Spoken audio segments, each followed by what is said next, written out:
The Prime Minister here in the United Kingdom saying that the sentences in a rape case which saw two teenage boys spared jail will go to the Court of Appeal. It follows a review by the Attorney General.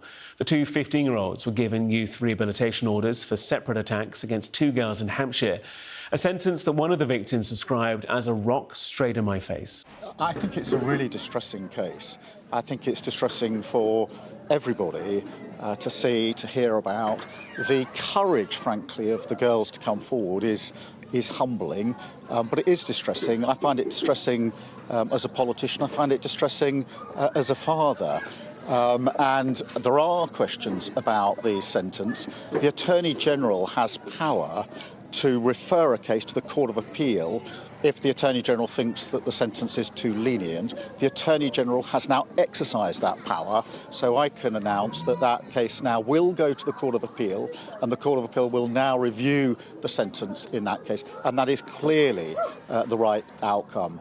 Speaking about the case to my colleague Cathy Newman, the French rape survivor Gisele Pelicot criticised a male-dominated judiciary for failing to hand down a custodial sentence. Well, there's been a big controversy over a case here in the UK, 3 teenage boys who managed to escape being jailed after raping 2 teenage girls. What do you make of that case, if you've heard about it since arriving here in the UK? And do you sympathise with some women who fear that rape in this country is effectively decriminalised?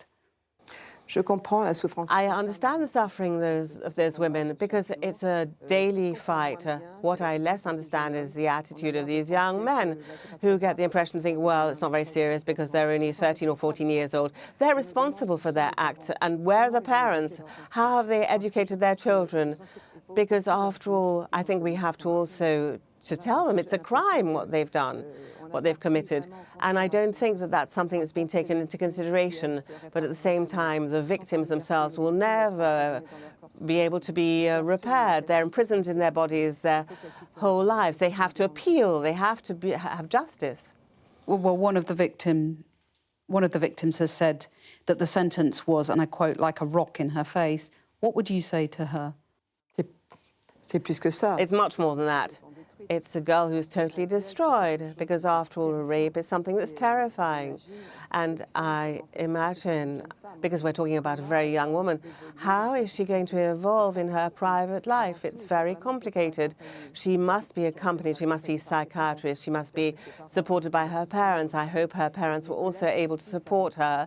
But justice has got to do its work, and that's something that's very important because otherwise she'll never be able to recover. But the 2 or 3 others, I don't know how many of them, they have to be recognised as being culpable. When you say justice has to be done, the judiciary needs to look at itself, don't you think, about some of these sentences that are being passed? Of course. Of course. I believe that today rape is rather banal. They just think, oh, well, it's not so important. Rape is a crime. It must be recognized in that way, and you've got to judge those who accuse according to the crime they've committed and not let them go free just because they're minors. Minors at 13 or 14, they already know precisely what they're doing, and they are responsible. Do you think that's in part because the judiciary is still male-dominated? Is that part of the problem here? Yes, I believe we're still living with male domination, and the violence certainly is a tool of masculine domination. You can't deny that. And I think that, above all, in order to be able to live in harmony between men and women, we have to educate our very young children, because I think the parents, and I'm not saying they're giving up, but I think they have to be a bit more attentive about the education of our children, of their children, especially our boys, and respect one for the other. And if I had to repeat it 100 times or 1,000 times, education and respect for others. Pleased to say Cathy joins us now. Good to see you. We'll get on to maybe the specifics of the case that Gisele Pelicot was referencing a little later. But I'm just interested, first of all, for your reflections on meeting and speaking with such a remarkable woman. Yes, you're right. I mean, it was such an honour, really, to interview and meet this iconic woman. And she is an icon because we've seen her image, haven't we, across the world.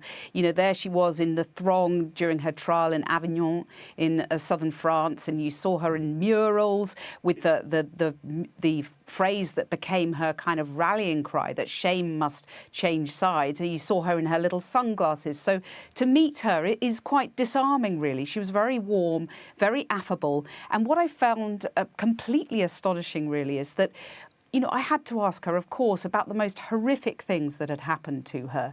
And yet she was utterly calm about talking about it all, talking about how, as she described it, her life was left in ruins after her husband had her raped by other men that he recruited online, and also drugged her and raped her over a period of a decade. I mean, it's barely believable to think about it. And to ask her about that, and the first moment she found out about it, when she said that she was forced to kind of disassociate, she couldn't really engage with what she was being told, and her entire life collapsed. And it's really humbling to hear her talk about that moment.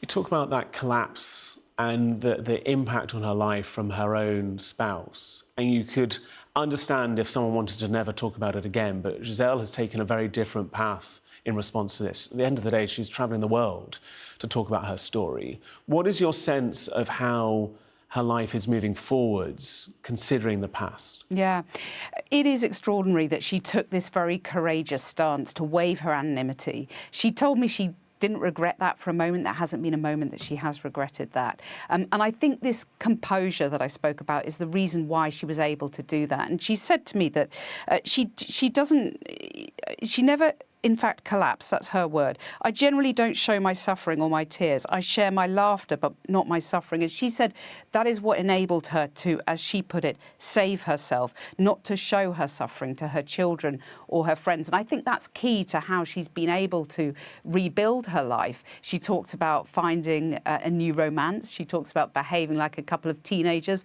with this young man, as she joked, a young man of 73, who she's found love with. But she also talks, and this is very complicated, she admits it's complicated, that she wants to go and see her ex-husband in jail, and she does intend to do that, to answer the most important question: why did you do it? And she is going to have that meeting. She says it will remain private, but I find it fascinating to hear her talk about her ex-husband and talk about the fact that she sees him as someone who did monstrous things, but she believes is still a human being. And that why is a key question that is on the lips of so many here in the UK as well, Cathy, regarding the case that you spoke to Gisele about, the two young boys who raped the two young girls, whose cases ended up being non-custodial sentencing. Talk to me about her reaction to what was happening here, because, you know, she has spoken out so that she can support other people who have found themselves in similar situations. What were her comments regarding what's going on right now? Yeah, she had great empathy with the victims in that case, but she was quite frank about the fact that their lives were utterly destroyed, as she put it. And she talked about how justice must be done for them. She was really uncompromising about that. And we talked, as you heard in that clip earlier, about the male-dominated judiciary and how, you know, she finds it, you know, she can't quite get her head around the fact that to some people she believes rape is banal, and that can't be the case. It's got to be a crime that is prosecuted as such. And just to quote from that clip that you saw a few moments ago, again, she said, you know, you can't let them go free just because they're minors. Minors at 13 or 14, they already know precisely what they're doing and they are responsible. And I think that will spark a bit of a debate today, given this review of the sentence, that people will be asking, well, at what age does criminal responsibility begin? What responsibility do the individuals themselves have? What responsibility do their families have? Because she talked about that as well. But also this key question of the judiciary and the fact that it is male-dominated. Is there a sense in which that has potentially cast a cloud over this judgment in particular? And we'll be discussing all of this and airing that full interview on my show tonight at 7. Well, that was going to be my final question, but you answered it for me, Cathy. Plenty more with you and Gisele at 7. Plenty more as well throughout the course of the day here on Sky. Good to see you. Thank you so much. Thanks very much.